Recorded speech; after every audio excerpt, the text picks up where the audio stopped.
Assalamualaikum warahmatullahi wabarakatuh. أمرنا بالصيام في شهر رمضان. أشهد أن لا إله إلا الله وحده لا شريك له وأشهد أن سيدنا محمدا عبده ورسوله لا نبي بعده. اللهم صل وسلم وبارك على سيدنا محمد وعلى آله وأصحابه أجمعين. أما بعد، فقد قال الله تعالى في كتابه العظيم: أعوذ بالله السميع العليم من الشيطان الرجيم. بسم الله الرحمن الرحيم. يرفع الله الذين آمنوا منكم والذين أوتوا العلم درجات. وقال أيضا في آية أخرى: يا أيها الذين آمنوا كتب عليكم الصيام كما كتب على الذين من قبلكم لعلكم. Sadaqallahul Aliyul Azim. Yang sama-sama kita hormati segenap para tokoh masyarakat di lingkungan Masjid Jami Al-Ikhlas Geraha Prima Baru. Insyaallah para jamaah sekalian yang hadir pada kesempatan kali ini, kita diberikan terus kesehatan, keberkahan oleh Allah Subhanahu wa taala, dan kita dimudahkan dalam melaksanakan ibadah Ramadan, dan insyaallah kita termasuk orang-orang yang sukses, orang yang kembali kepada kefitrahan, minal aidin wal faizin. Amin ya rabbal. Bersyukur kepada Allah Subhanahu wa taala dengan kita mengucapkan hamdalah. Ayo bareng-bareng hamdalah. Alhamdulillah rabbil. Bersalawat kepada Rasulullah SAW dengan kita ucapkan bersama-sama: Allahumma salli ala Sayyidina Muhammad wa ala ali Sayyidina Muhammad. Jemaah sekalian berbahagia, saya mau tanya Pak, saya mau tanya, ini kita bulan puasa, temanya ngebahas apa Pak? Lanjutin fikih apa kita yang baru? Pusing. Yang baru, bukan? Kalau ente pengen yang baru nih, yang lama gimana? Insya Allah. Saya ngelihat Pak, semangat yang jamaah sini itu lebih Pak daripada semangat masjid yang lain jamaahnya. Ini sholat subuh aja sampai ngajinya sampai puluhan orang, masya Allah, luar biasa. Biasanya ngaji kan ini sekarang Ramadan mantap ini Pak, luar biasa. Makanya kalau misalkan kita masuk di Ramadan, bersyukur, alhamdulillah. Semalam Pak, saya semalam mau berangkat, habis isi iftar, mau berangkat lagi isi tarawih, diumumin Pak, inna lillahi wa inna ilaihi raji'un. Artinya Pak, ada orang yang diberikan izin untuk masuk ibadah di Ramadan, ada yang tidak. Maka kita kemudian membuktikan bersyukur ibadah di Ramadan, harus semangat mengisi masjid tanpa kita kemudian menjauhi masjid sedikit pun. Siap apa kagak? Ini sholat subuh, mestinya sholat subuh seperti tarawih, mestinya.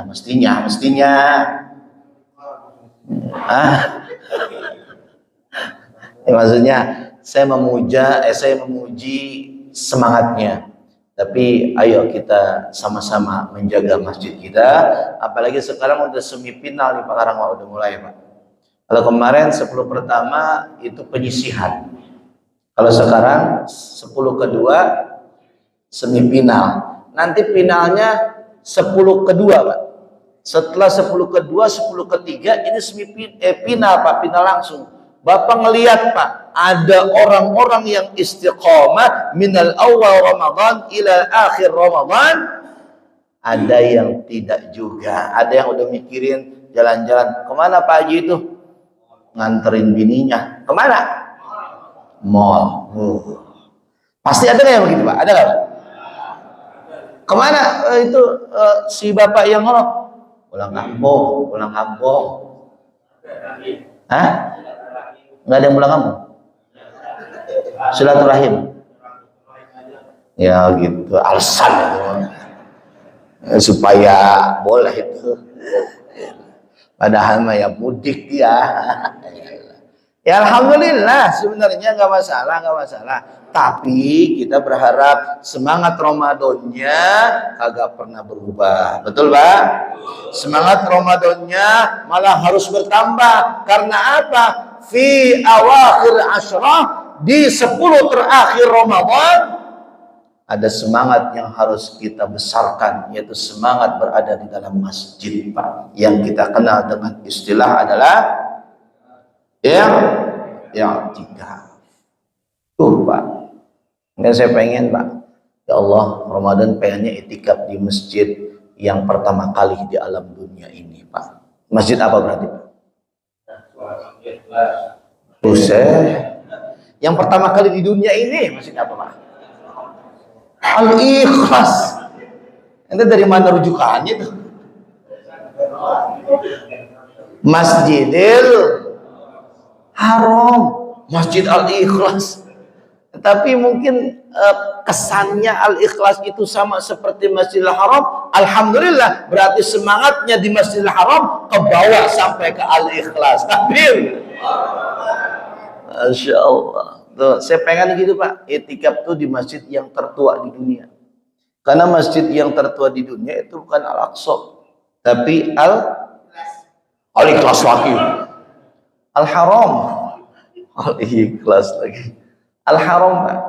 Makanya kalau misalkan di Quran nama Masjidil Haram selain Al-Haram disebut dengan yang namanya Baitul Atiq. Apa, Pak? Rumah yang tua. Tuh, rumah yang tua. Baitun artinya rumah, Atiq artinya yang tua. Maka kalau misalkan ditanya masjid mana yang paling tertua di dunia, bukan Al-Aqsa, bukan Madinah, tetapi Masjidil Haram. Makanya sholat yang di masjid itu lebih utama dibanding dengan masjid-masjid yang lainnya. Jutaan, miliaran orang pengen berangkat ke sana walaupun kagak punya duit. Bener ya, Pak ya? Tapi kalau Bapak punya duit berangkat ke Mekah apa beli mobil, Pak? Saya tanya. Woi, ulangin lagi dah. Pilihannya jangan beli mobil. Berangkat ke Mekah apa nikah lagi? Saya tanya, Pak. Ini mata cewekan itu. Nah, jamaah sekalian yang berbahagia, Pak. Nih, saya lanjutkan. Sekarang fikih aja tuh, fikih dulu, Pak ya. Woi, fikih ya. Tapi ini penting, Pak. Karena apa? Karena misalkan kita sholat tanpa wudhu itu kagak sah. Makanya kita pembahasannya fikih. Fikih ini terkait tentang wudhu. Wudhu nanti menjadi syarat daripada sholat kita. Betul-betul? Saya lanjutkan, Pak. Bulan yang lalu itu kita sampai kepada hadis yang ke-48. Sekarang yang ke-49. Bismillahirrahmanirrahim. An Abdullah ibn Zaid fi sifatil wudu'i thumma adkhala biyadayhi famadmada wastanshaqa min kaffin wahidin yaf'alu dhalika thalathan. Muttafaqun alaihi. Kalau diartikan tekstualnya gini, Pak. Hadis ini disanadkan oleh Abdullah bin Zaid menerangkan tentang sifat wudu'nya Nabi sallallahu alaihi wasallam. Kemudian ini Nabi dijelaskan, Pak, nih dari Abdullah bin Zaid. Abdullah bin Zaid nerangin sifat wudunya Nabi atau bagaimana Nabi berwudu atau mengambil air sembahyang. Tsumma adkhala biyadaihi. Nabi sallallahu alaihi wasallam memasukkan kedua tangannya. Adkhala memasukkan kedua tangannya, famadmadha wastanshaqa min kaffin wahidin yaf'alu dzalika thalathan. Nabi itu kemudian berkumur dan beristinsyak dari satu raupan air untuk 3 kali basuhan. Jadi ngambil satu cidukan air, berkumur, istinsyak itu 1 kali untuk 3 kali gerakan. 3 kali. Kan sunnahnya kita melakukan wudhu itu dengan 3. Nah, itu 1 kali cidukan dia untuk 3 kali untuk berkumur dan beristinsyak. Kita ingatkan Pak, berkumur sama istinsyak apa Pak? Berkumur ya berkumur, masuk ke dalam mulut. Istinsyak itu masukkan air ke dalam lubang hidung. Itu Pak. Itu hadisnya sahih nggak Ustaz? Sahih, muttafaqun alaih. Jadi kalau misalkan Bapak ke Mekah, Bapak ke Madinah, lalu kemudian Bapak ngelihat orang yang model begini, ada keterangannya Pak. Jadi jangan heran, wah itu salah wudhunya gitu. Kenapa lu barengin kan begitu? Enggak, itu ada keterangannya. Maka ulama menjelaskan begini Pak. Ini ulama kita nih Pak. Bahwa sifat daripada wudhunya Nabi Shallallahu Alaihi Wasallam itu minimal untuk istinsyak dan berkumur-kumur ada 2 cara. Ada berapa cara Pak? Ada 2 cara. Yang pertama caranya sebagaimana yang dituliskan di dalam hadis yang ke-49 ini, yaitu dengan Nabi mengambil raupan air 1 kali, lalu kemudian untuk berkumur-kumur dan beristinsyak untuk 3 kali yang dia lakukan. Itu yang pertama. Yang kedua, ulama menyimpulkan bahwa dia 3 kali meraup air, 3 kali meraup air itu, dan 3 kali meraup air itu untuk masing-masing berkumur dan beristinsyak. Tuh, minimal begitu Pak. Sifat daripada wudunya Nabi terkait berkumur dan beristinsyak. Jadi kalau misalkan kita berkumur, beristinsyak itu misalkan 3 kali dengan air yang baru, begitu, itu pun ada. Makanya itu juga telah dijelaskan pada urutan hadis yang ke-30 dan urutan hadis yang ke-31 pada awal bab tentang mengambil air wudhu ini. Sudah dijelaskan di depan sebenarnya. Pada hadis yang ke-49 ini menguatkan, menyimpulkan bahwa ada 2 cara Nabi berkumur dan beristinsyak. Ada dengan 1 kali raupan air, ada dengan 3 kali raupan air. Begitu adanya. Nah, jemaah sekalian yang berbahagia. Lalu kemudian kata ulama begini Pak. Al-jam'u bainal madmadah wal istinsak 3 marrat bi ghurfatin wahidatin wa hiya mil'ul kaffi. Kata ulama lagi Pak menegaskan, menggabungkan antara berkumur dengan beristinsak 3 kali dengan 1 raupan air. Maksudnya 1 raupan air itu bukannya setengah raupan, tapi penuh raupan air, biar luber batuh airnya untuk 3 kali. Atau ini dikuatkan, atau dengan 3 kali raupan menggabungkan pada setiap raupan tersebut di antara keduanya. Maksudnya keduanya itu adalah berkumur-kumur dan beristinsyak. Begitu. Dari mana itu datangnya? Wal kullu waridun fis sunnati ala takhir. Dan itu semuanya, maksudnya cara yang pertama dan cara yang kedua, itu datangnya bukan dari pendapat ulama saja, tetapi dari sunnah Nabi Muhammad sallallahu alaihi wasallam. Tetapi itu boleh dipilih oleh kita memilihnya. Boleh cara yang pertama atau juga boleh cara yang kedua.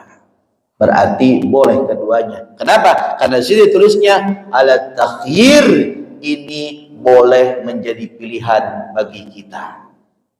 Paham Pak sampai sini Pak? Pak, kayaknya pada khusuk banget sih bingung semua. Masya Allah.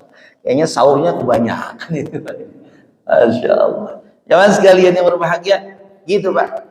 Itulah hadis yang menjelaskan kita cara berkumur dan beristinsaq. Saya lanjutkan pada hadis yang berikutnya Pak.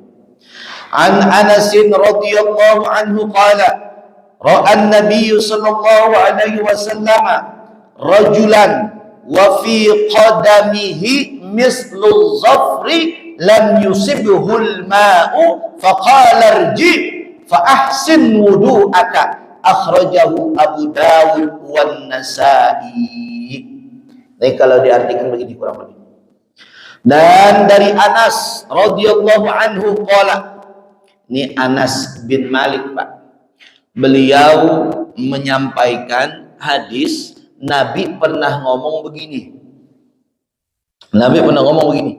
Tapi ini hadisnya tidak langsung dari Anas. Tapi mungkin dari sahabat-sahabat yang lainnya juga menyampaikan hadis ini. Kata Anas begini Pak, Nabi pernah ngomong, ro'an nabiyyu, saya ngelihat orang, ini kata Nabi Pak, ketika ngomong itu menceritakan Nabi. Saya ngelihat orang, jadi Nabi ngelihat orang, begitu Pak. Atau Nabi diamati oleh orang waktu itu, diceritakan gitu, bahwa Nabi pernah memperhatikan seseorang, rajulan, kenapa kok disebut rajulan di hadis ini? Berarti yang berwudunya bukan cewek Pak. Siapa yang berwudunya Pak? Laki-laki. Berarti memang kalau misalkan kita sebagai ustadz nggak usah perhatikan jamaah yang cewek, perhatikan jamaah yang dengerin. Kalau kita apaan Pak?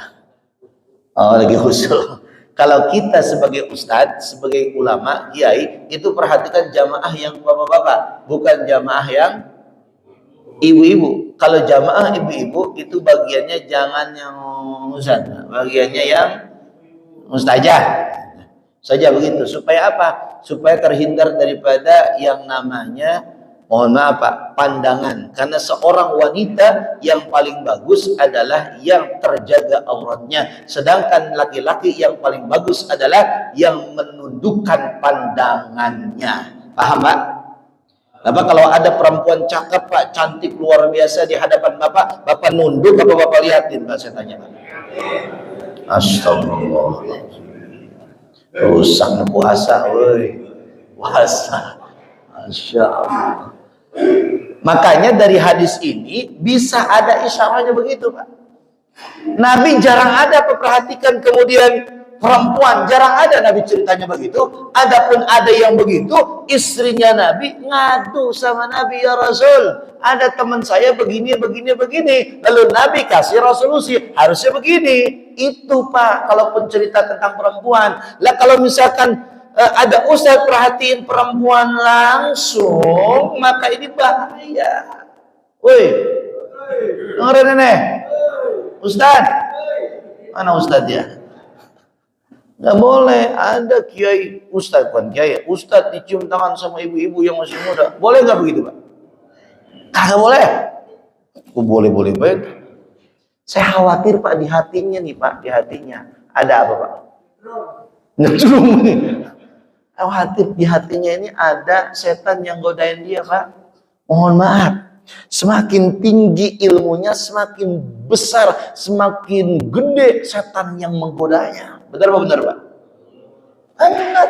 Makanya kalau misalkan, mohon maaf, Habib kagak mau dicium tangan sama ibu-ibu Pak. Habaib, para ulama yang habaib kagak mau dicium tangannya sama ibu-ibu. Betul Pak? Ada ustadz yang baru kemarin dicium tangan, dibiarin bahaya tangannya. Ini yang benar habaib apa ustadz yang muda Pak? Kira-kira Pak?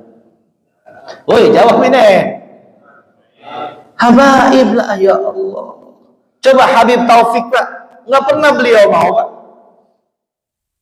Masya Allah, kata saya, jangan begini. Hati-hati Pak. Karena ada ayatnya yang menyatakan bahwa kita dengan kaum wanita akan menghormati wanita sebagaimana Islam menghormati wanita. Bagaimana Islam menghormati wanita? menutup auratnya wanita. Benar Pak? Benar Pak? Awalnya orang Arab itu terbuka Pak, awalnya terbuka, dadanya terbuka. Lihat ayat tentang menutup aurat Pak.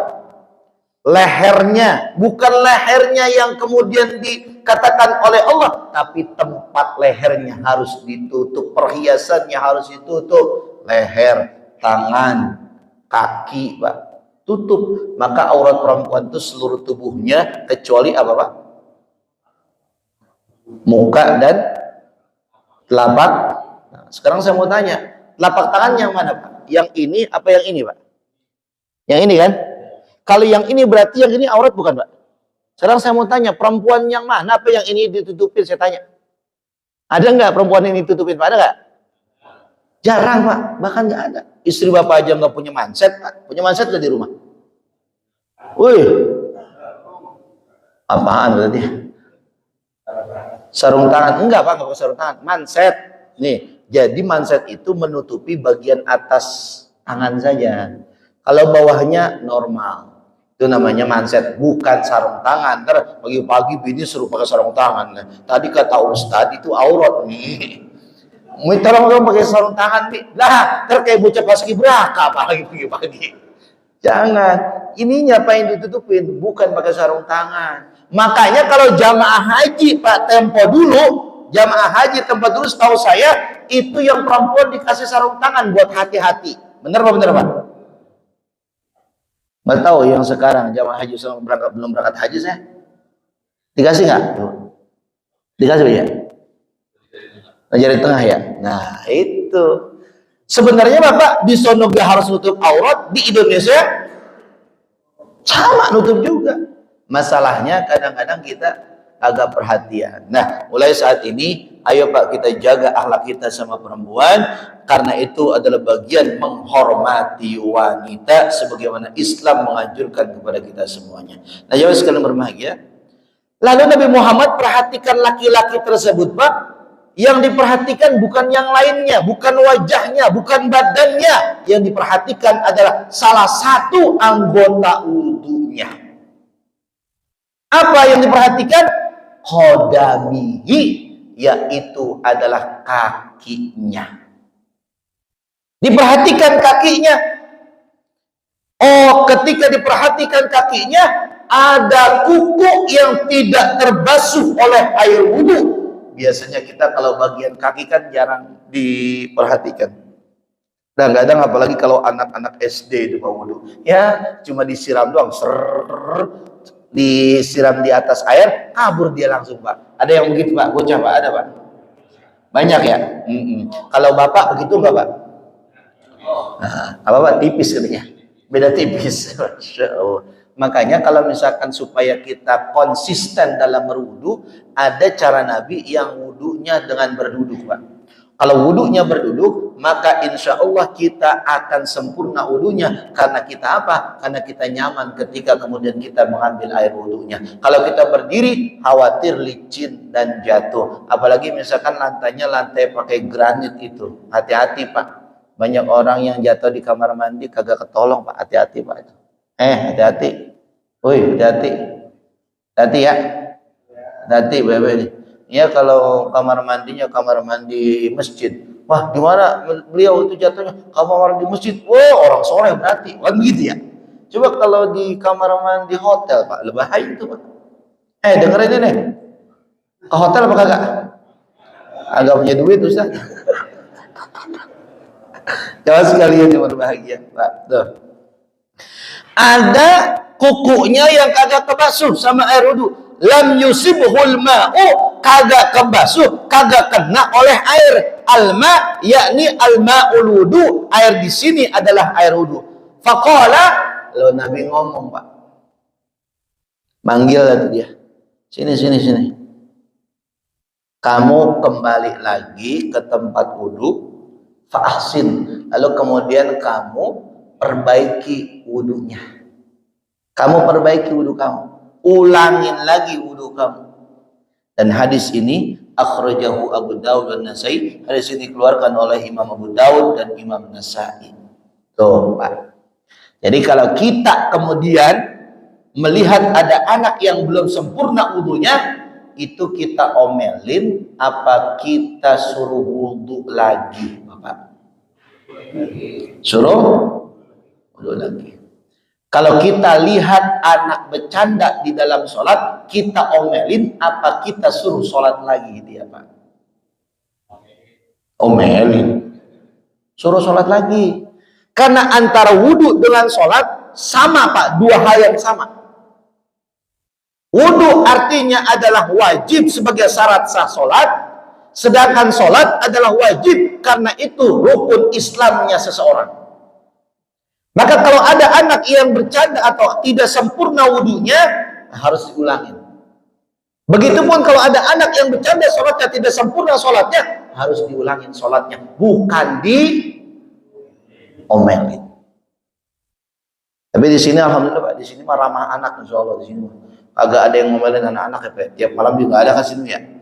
Biasanya dipasang tuh Pak bapak-bapak yang suka ngawasin anak-anak. Ada ketua sini suka ngawasin anak-anak ketua. Ada ya? Mana yang mukanya galakan biasanya? Tapi jangan galak-galak banget Pak, sebab nanti kalau bapak orang ada, yang ada di masjid siapa Pak? Ya anak-anak yang sekarang masih bocah Pak, nanti yang ngurusin bapak di sini semua. Kan kita nggak akan hidup selama-lamanya, betul-betul Pak. Kalau kita mati Pak, mohon maaf urusan mati makan katanya kagak pakai ngelihat kapan di mana Pak. Pokoknya kalau kata Allah mati, mati Pak. Nih di dalam kitab apa tuh Pak? Namanya kitab Daqaiqul Akhbar tuh Pak. Sila jelasin tuh Pak tuh. Kitab Daqaiqul Akhbar kalau ngomongin kematian itu detail, jelas, gamblang, dantak Pak dia tuh menjelasinnya. Kata Allah Pak, nih nanti kalau ada orang yang mau mati Pak, itu di singgasananya Allah, di arsy-nya Allah Subhanahu wa taala, di bawah arsy-nya itu ada pohon Pak. Namanya pohon Syajaratul Maut. Pohon apa Pak? Pohon kematian. Pohon apa Pak? Pohon kematian. Itu di singgasananya Allah, di bawahnya ada pohon kematian. Nah pohon kematian itu berarti yang di dekat pohon kematian itu malaikatnya malaikat apa Pak? Malaikat Israel Pak. Malaikat Israel itu nungguin Pak tuh. Ketika kemudian ada daun yang jatuh dari pohon Syajaratul Maut, ternyata ada tulisannya di setiap daun tersebut, siapa yang akan dicabut nyawanya.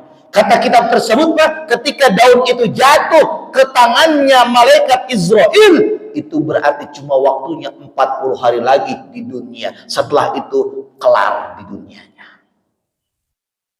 Tuh. Kira-kira daun Bapak udah jatuh apa belum? Belum. Hah? Belum ya? Masih muda. Masih muda. Ya, ini orang makin mati masih muda. Nggak ngaruh kata malaikat, nggak ngaruh. Masya Allah. Nih Pak, apaan sih? Ketika tuh daun jatuh Pak, daun jatuh, net jatuh, dilihat Pak. Siapa ini? Waduh, inisialnya bukan S ini bukan. Bukan inisialnya, bukan S ini. Oh B. Inisialnya B Pak. B. Oh ternyata dieja tuh sama malaikat Pak. Emang malaikat sekolah kali ya. Malaikat di sekolah B I L Y. Waduh. Waduh, ternyata ini yang suka megang kamera ini Pak. Masya Allah. Itu malaikat Pak punya begitu, datanya ada. Selain datanya dari pohon jatuh daunnya ada nama seseorang, dia juga punya kitabah, punya catatan kematian. Siapa yang sudah, siapa yang belum Pak. Tuh. Makanya kalau Bapak misalkan nanti udah jatuh apa, itu ada tanda-tandanya Pak. Makanya orang dulu punya kayak semacam ilmu yang dia tahu bakalan mati Pak. Orang dulu. Makanya kalau orang dulu udah ada tanda-tanda kematian, dia kayaknya dia rajin banget, beres-beres rumah mulu. Biasanya begitu, Pak. Iya nggak, Pak? Iya. Tapi kalau orang sekarang ada nggak punya firasat begitu? Nggak ada. Kadang lagi naik motor mati, gitu ya. Kadang lagi di rumah apa? Di rumah janda lagi. Astagfirullahaladzim, di rumah teman silaturahim misalkan mati lagi. Makanya kalau orang dulu sama orang sekarang beda, Pak, firasatnya. Kalau orang dulu amalnya masih terjaga, Pak, masih terjaga, maka dia kayaknya kalau yang firasat-firasat dari Allah itu dapat begitu. Kalau orang sekarang amalnya kagak terjaga, makanya banyaknya kagak kepikiran matinya kapan, Pak. Mati kapan? Bahkan ada yang mati di depan pasar induk Cibitung tuh, Pak, ada begitu. Pak, tahu, Pak? Tahu? Member nggak, Pak? Jamaah sekalian berbahagia, saya lanjutkan, Pak. Ada dari hadis itu ulama menjelaskan begini, Pak. Al-jahil. Ini kan kalau misalkan orang yang kagak tahu ilmunya, dalam istilah bahasa Arab namanya orang yang kagak tahu adalah al-jahil. Apa, Pak? Orang yang bodoh. Al-jahil. Orang yang jahil menurut ulama dalam kaitannya hal yang wajib kagak ada toleransinya. Ingatin, Pak. Kata ulama, orang yang jahil dalam kaitannya sesuatu perkara yang wajib kagak dimaafkan. Kagak dimaafkan. Kenapa kok kagak dimaafkan? Laqad amara Rasulullah sallallahu alaihi wasallam ar-rajula bi tahsinil wudu'i. Karena apa? Karena Nabi memerintahkan laki-laki tersebut untuk memperbaiki wudunya. Betul-betul, Pak. Kalau misalkan itu dimaafkan, maka Nabi nggak nyuruh, Pak, ngulangin wudunya. Karena ini harus wajib, maka diulangin. Ulangin. Artinya orang yang bodoh tidak ada toleransinya terkait tentang hal yang wajib, maka dia harus melaksanakannya. Lalu kemudian ketika Nabi memerintahkan untuk tahsinul wudu, disertai kemudian menyempurnakan daripada wudunya. Jangan cuma memperbaiki saja, tapi menyempurnakan basuhannya, mengulangnya sebagaimana telah ditetapkan pada riwayat-riwayat yang lain. Demikian itu, karena sesungguhnya ketika perkara yang wajib itu tidak sempurna, maka dia akan batal hukumnya. Wudunya berarti tidak sah. Makanya setelah wudu kita baca doa, semoga wudu kita sah. Apa doanya setelah wudu, Pak? Asyhadu an la ilaha illallah. Terus asyhadu anna Muhammad rasul. Terus apa lagi, Pak? Allahumma minat tawwabina waj'alni. Kalimat terakhirnya perhatikan, Pak. Ya Allah, jadikanlah kami orang-orang yang taubat. Jadikanlah kami orang-orang yang kembali kepadamu, ya Allah. Waj'alni minal mutatahhirin, dan ya Allah jadikanlah kami orang-orang yang suci. Artinya wudu kita sempurna. Kalau wudu kita kagak sempurna, kita kagak suci. Itu. Insya Allah, Pak, wudu kita telah sempurna selama ini yang kita laksanakan. Amin. Lalu kemudian, Pak, oleh karena itulah, ini kata ulama, Rasulullah Shallallahu Alaihi Wasallam ini mengumumkan keingkarannya kepada alaman tasahul, kepada orang yang menggampangkan, Pak, menggampangkan urusan wudu, menyepelekan urusan wudu, Pak. Nabi ngelarang orang yang menyepelekan urusan wudu, Pak, melarang, mengingkarinya Nabi tersebut. Makanya Nabi ngomong begitu. Dan Nabi juga mengatakan bahwa wailul lil alqabi minan nar. Celakalah orang yang wudunya tidak sempurna. Celakalah mereka yang menggampang-gampangkan urusan. Na'udzubillahi min. Jangan sampai, Pak. Itulah. Ini udah jam 6, Pak. Matahari udah nongol kayaknya. Belum ya? Si orang saya ngeliat. Ini jangan banyak-banyak, Pak. Aus, Pak. Sekarang aus. Haus ya. Kalau ngomong mulu ini kita dari malam, dari sore ngomong, ya Allah. Jamaah sekalian berbahagia, rasanya itu Pak yang dapat saya sampaikan. Nanti penjelasan berikutnya saya akan jelaskan Pak insya Allah ba'da Ramadan ya Pak ya. Mudah-mudahan kita dipanjangkan umurnya, mudah-mudahan kita berikan kesehatan, insya Allah kita bisa berjumpa lagi. Dan saya berharap bulan Syawal ngajinya juga penuh seperti ini ya Pak ya. Kalau bisa ajak semuanya Pak saudara kita biar pada ngaji, karena kita di sini nggak ada yang merasa lebih pintar termasuk saya. Saya juga masih bodoh Pak, masih banyak belajar. Kita di sini bukan nasihatin Bapak, tapi di sini kita sama-sama belajar. Paham ya Pak ya? Ya jangan merasa lebih bodoh daripada saya, jangan Pak. Karena saya yang merasa paling bodoh kalau ketemu sama bapak-bapak semuanya ini. Saya kadang-kadang mikir ini ucapan saya benar apa salah, kan begitu Pak. Makanya saya kalau misalkan itu habis ngomong istighfar ya Allah astagfirullahaladzim, takut ada yang tersinggung Pak, saya nggak enak ya Pak ya.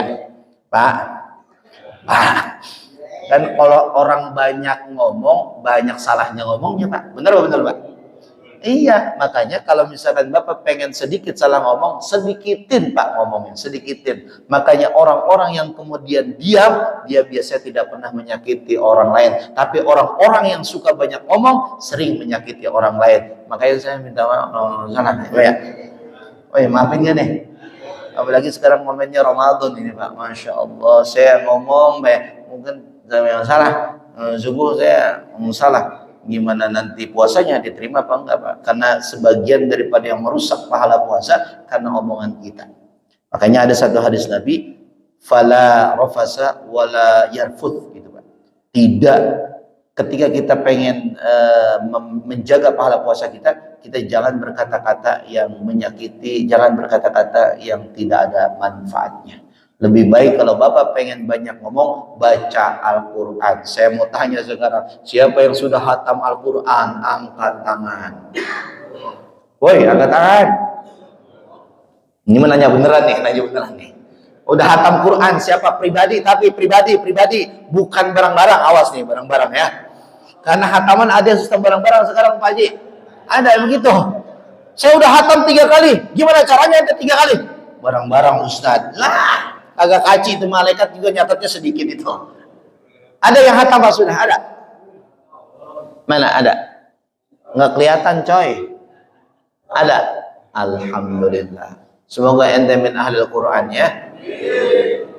Pak nih, rindunya sorga kepada orang yang membaca Quran. Rindunya sorga. Makanya Bapak kalau pengen dirindukan sama sorga Pak, Bapak baca Quran.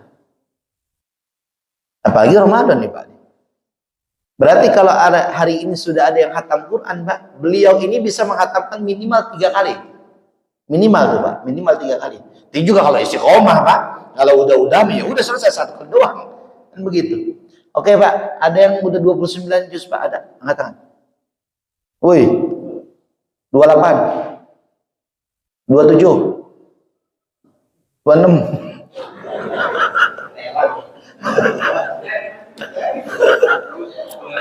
Saya nanya begini supaya menyemangati kita untuk baca Quran, betul ya Pak ya? Nggak ada yang nanya, Ustaz udah mau belum gitu Pak? Nanya apa? Nanya gitu.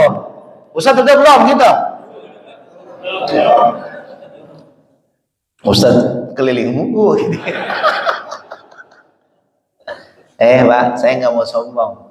Alhamdulillah Pak, kemarin saya sudah hari ke-10 udah selesai khatam Al-Quran. Tinggal lanjut lagi Pak insya Allah tahapan berikutnya. Karena saya pengen punya cita-cita di Ramadan. Cita-cita pribadi saya di mana? Cita-cita pribadi saya. Walaupun saya sering keluar, tapi setiap waktu saya harus menghatamkan 1 juz. Berarti kalau misalkan 1 juz setiap waktu, cuma beberapa hari Pak kita bisa menghatamkan Quran. Betul Pak? Target saya 3 Pak. Pertama khatam Quran, kedua tahfiz, yang ketiga baru i'tikaf. Itu target saya. Makanya Bapak harus punya target begitu Pak. Siap Pak, targetnya begitu, siap. Woi, kayaknya ragu-ragu dia. Insyaallah. Kalau 3 target ini tercapai mudah-mudahan, insya Allah Pak, kita kayaknya senang Pak. Tapi kita khawatir juga di akhir Ramadan. Karena Sayyidina Ali radhiyallahu anhu pernah menangis ketika akhir Ramadan. Kenapa? Khawatir ibadahnya kagak diterima. Kan urusan banyak kita tahu, urusan sedikit kita tahu, tapi urusan diterima atau enggaknya kita nggak tahu, Pak. Benar Pak, benar Pak? Itu. Makanya jangan bangga ketika amal kita banyak, belum tentu diterima. Bahkan amal Sayyidina Ali radhiyallahu anhu, menantunya Rasulullah SAW, merasa belum tentu diterima, apalagi kita. Benar Pak? Iya, makanya yang sudah hatam jangan sombong, Bang. Woi. Sayyidina Ali aja nggak begitu, Pak. Bahkan Sayyidina Ali ketika malam takbiran, Pak, sore hari menjelang malam takbiran, beliau itu membagikan 3 kantong gandum dan 2 kantong kurma untuk diberikan sebagai sedekah. Untuk apa? Menyempurnakan daripada amal-amal ibadahnya selama Ramadan. Kita nggak meragukan Sayyidina Ali. Kita nggak menyangkakan Sayyidina Ali amal tidak terima, tapi beliau sendiri. Maksudnya apa? Kita berkaca dengan Sayyidina Ali, ayolah kita perbaiki terus ibadah kita di Ramadan. Insya Allah kalau perbaikan terus, ibadah kita yakin diterima oleh Allah Subhanahu wa Ta'ala. Amin ya Rabbal. Nah Pak, itu saja. Cukup ya Pak ya? Woi, cukup ya? Nah cukup lah. Ini berapa menit udah? Ngerekam. Berapa? 50. Udah capai target udah ya? Soalnya ini orang media bisa bicara gitu Pak. Gitu. Mudah-mudahan Bang Billy ini ikhlas jadi amal soleh pada di sini Pak. Tapi dia nyinggung ente Pak, itu gitu. Jangan lupa gitu Pak. Apa itu Pak? Ya udah, kita doa sama Allah Pak. Mudah-mudahan di akhir malam ini atau di pagi hari ini kita berdoa, doa kita dijawab oleh Allah Subhanahu wa taala. Al-Fatihah. Insyaallah. Bismillahirrahmanirrahim. Alhamdulillahirabbil alamin arrahmanir rahim maliki yaumiddin. Iyyaka na'budu wa iyyaka nasta'in shiratal mustaqim. Shiratal ladzina an'amta 'alaihim ghairil maghdubi 'alaihim waladdallin. Amin. Bismillahirrahmanirrahim. Alhamdulillahirabbil alamin. Allahumma shalli 'ala sayyidina Muhammadin. Allahumma ighfir lana dhunubana wa liwalidina warhamhum kama rabbayana shaghira. جميع المسلمين والمسلمات والمؤمنين والمؤمنات الأحياء منهم والأموات. اللهم اجعل هذا جمعا مرحوما وتفرقنا من بعد فرقا معصوما. اللهم اجعلنا من السعداء المقبولين ولا تجعلنا من الأشقياء المردودين. اللهم انفعنا بما علمتنا وعلمنا ما ينفعنا وزدنا علما نافعا وزدنا فهما واسعا والحكم بصالحين برحمتك يا أرحم الراحمين. ربنا آتنا في الدنيا حسنة وفي الآخرة حسنة وقنا عذاب النار. والحمد لله رب العالمين. Sekian, terima kasih. Allah alam bisawab. Allahumma waffiq ila aqwamit thariq. Assalamualaikum warahmatullahi wabarakatuh.